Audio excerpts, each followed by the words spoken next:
They don't want to participate in enforcing unconstitutional mandates. Now, it wouldn't have nearly the effect that it has if they were off duty in civilian clothes doing a video about it. They're just anybody else doing another video, and it doesn't grab people's attention. So it's a strategic move to be in uniform in your cop car, or in your military uniform, identifying yourself as a lieutenant colonel with the Marine Corps. That gets people's attention, and that's what we need.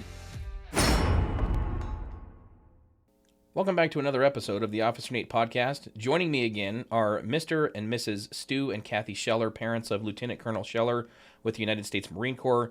They're going to fill us in on the latest since we had them on the show a few weeks ago. Lieutenant Colonel Scheller has been released from custody but isn't quite out of the woods yet.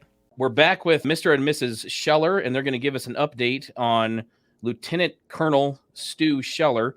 Last time we spoke, he was incarcerated. He was in the brig for, as we all know, the viral video that he did, and his speaking out, or not speaking out necessarily, but sort of demanding accountability and demanding some answers as far as or regarding the disaster in Afghanistan. And what's interesting is since our first visit, I've seen some mixed emotions regarding this. From both civilians and also current military members and former military members. And I thought it was kind of interesting, but I wanted to get your take on it. Some people aren't as supportive as I thought they would be, considering that most people, I think, agree with the message that he had, that he conveyed in his video that went viral. But I've gotten some messages from some former military members saying, he shouldn't have done this. He knew what the consequences were going to be. He knew the rules and he disobeyed them. Now, I'll tell you what I think, and then I'll get your opinion on this. I think he did know the consequences, but he did it anyway because he knew that what he was talking about, that the answers that he was demanding were important, that this was an important thing. He wouldn't have got the same response if he was just some guy in civilian clothes, not working off base or whatever. He knew that being in his uniform, identifying himself as Lieutenant Colonel Scheller with the Marine Corps, was going to get a response from people, that it was going to make a splash. It was going to get people's attention. And I think he did it exactly right. I think he did it exactly the way that he needed to in order to, like I said, get people's attention. I don't know. What do you guys think about that? Well,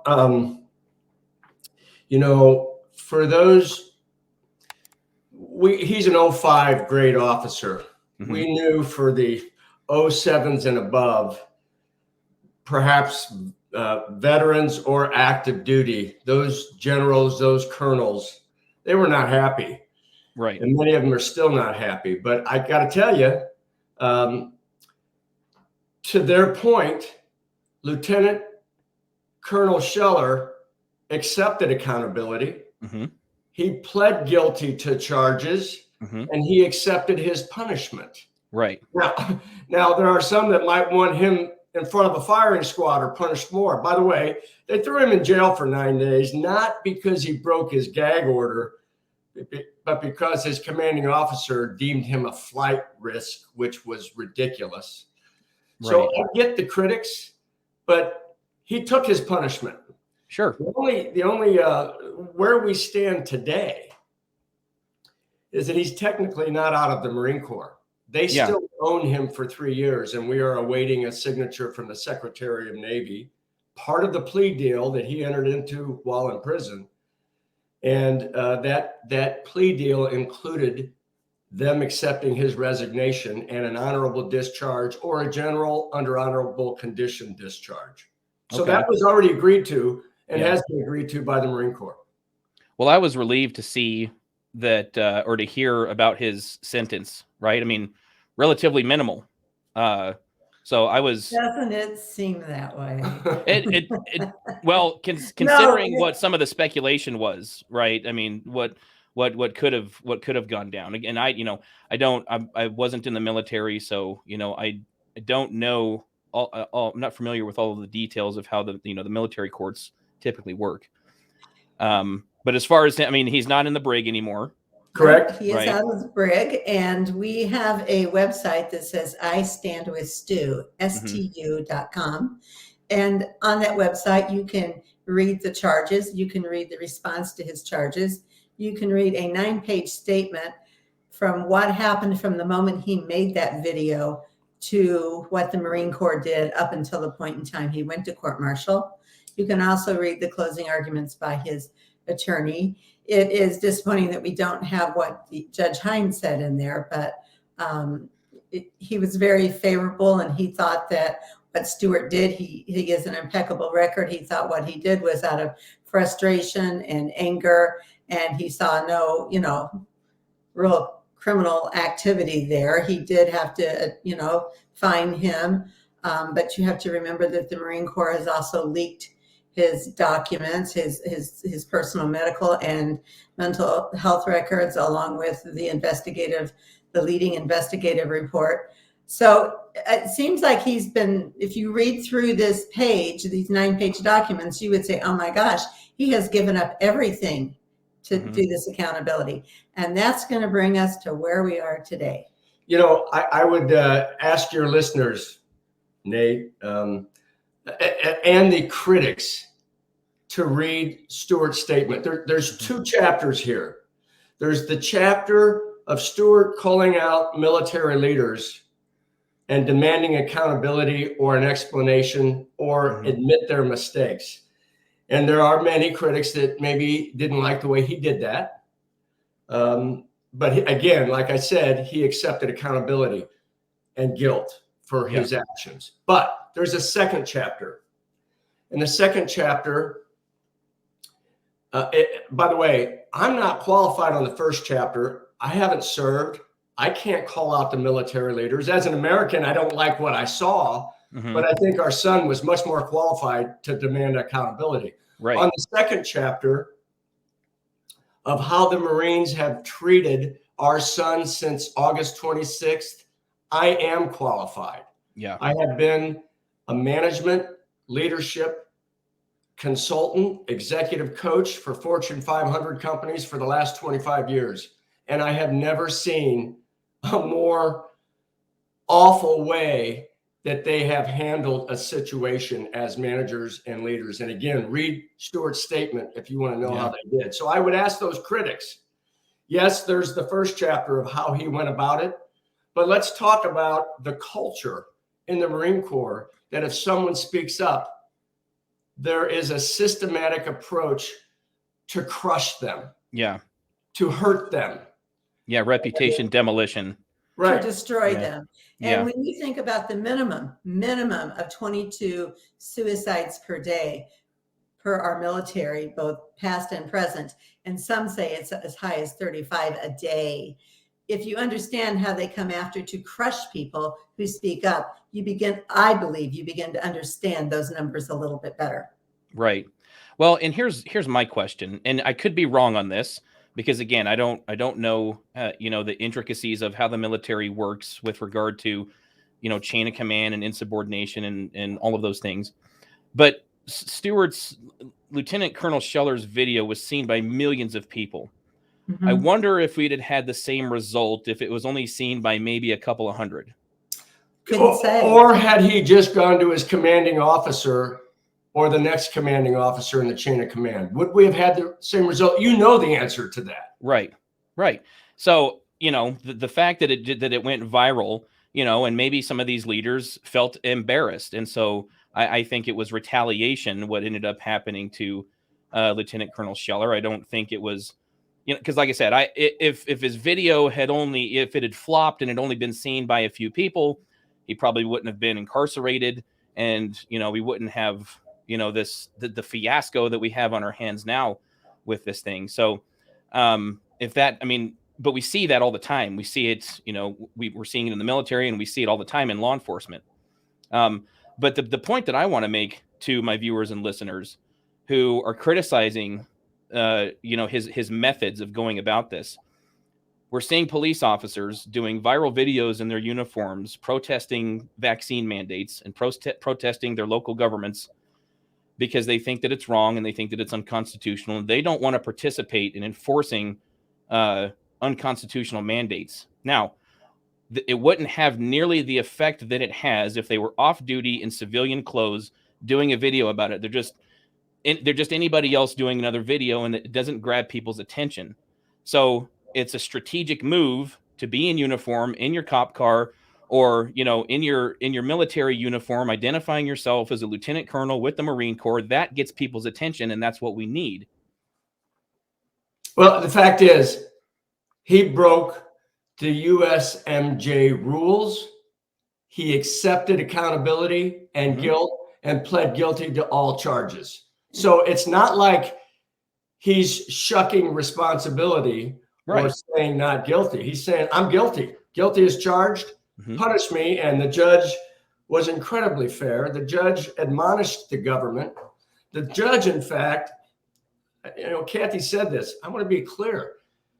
Pre-trial, they let him out of jail. There was about a week or so before trial. The Marine Corps released the pre-trial investigative report and his medical and mental health records to the media in an attempt to further smear him. And also an attempt to get him to react, and so that they could, I believe, reincarcerate him.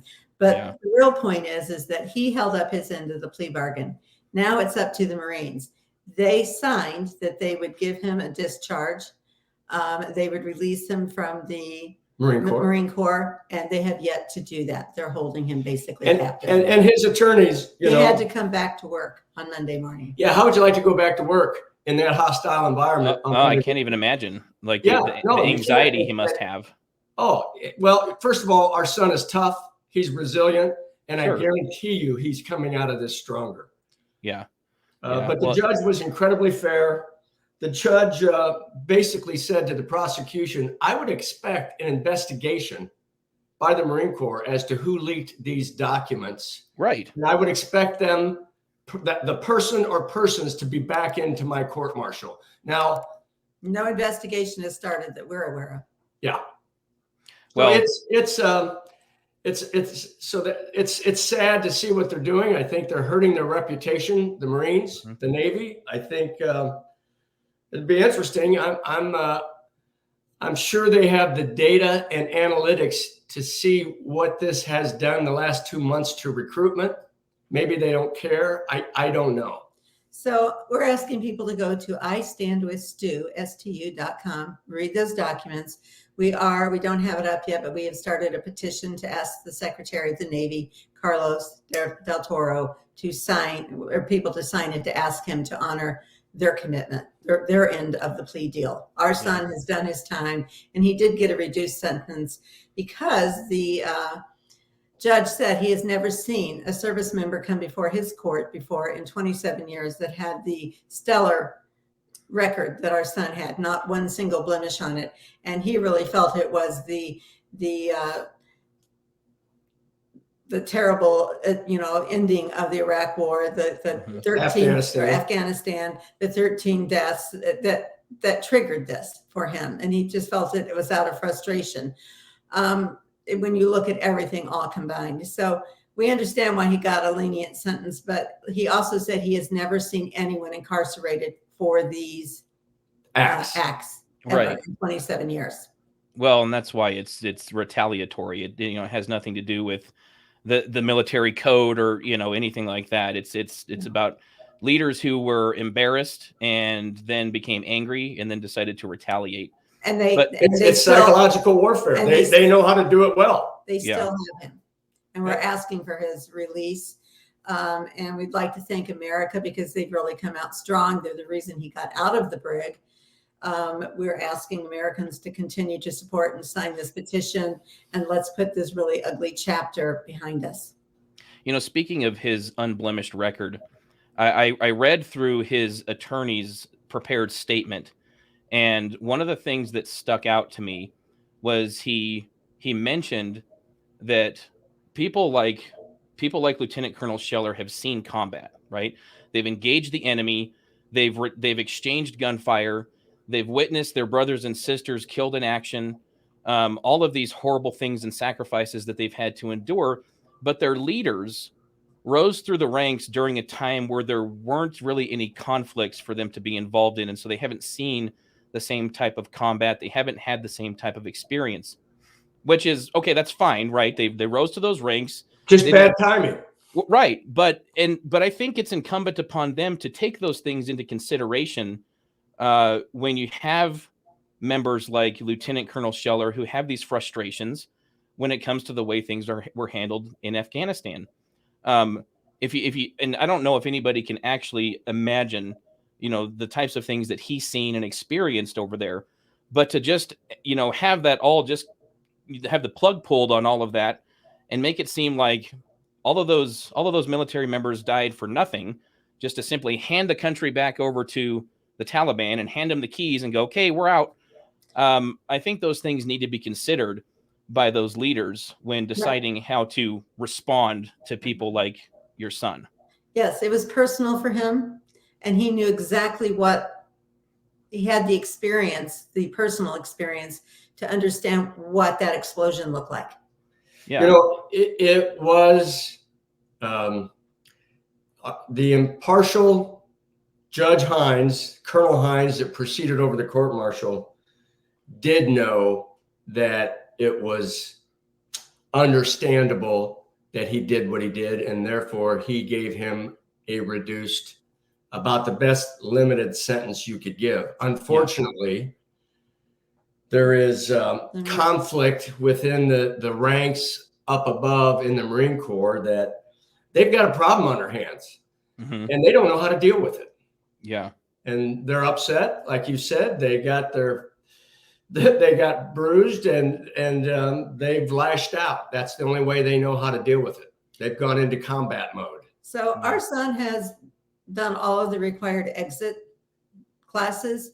He has, turned in his resignation, and all that is needed is for Carlos Del Toro, the Secretary of the Navy, to sign off on it.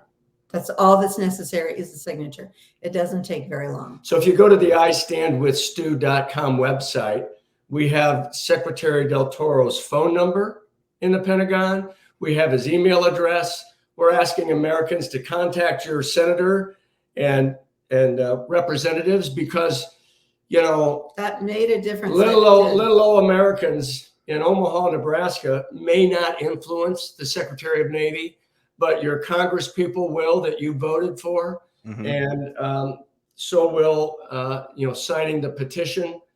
And I would urge you, I have personally called direct to the Secretary of Navy's office. I was greeted by a very polite gentleman that took my call. And so I would ask people to be respectful, but ask for them to accept Stuart's resignation. Yeah. Be respectful, but be direct.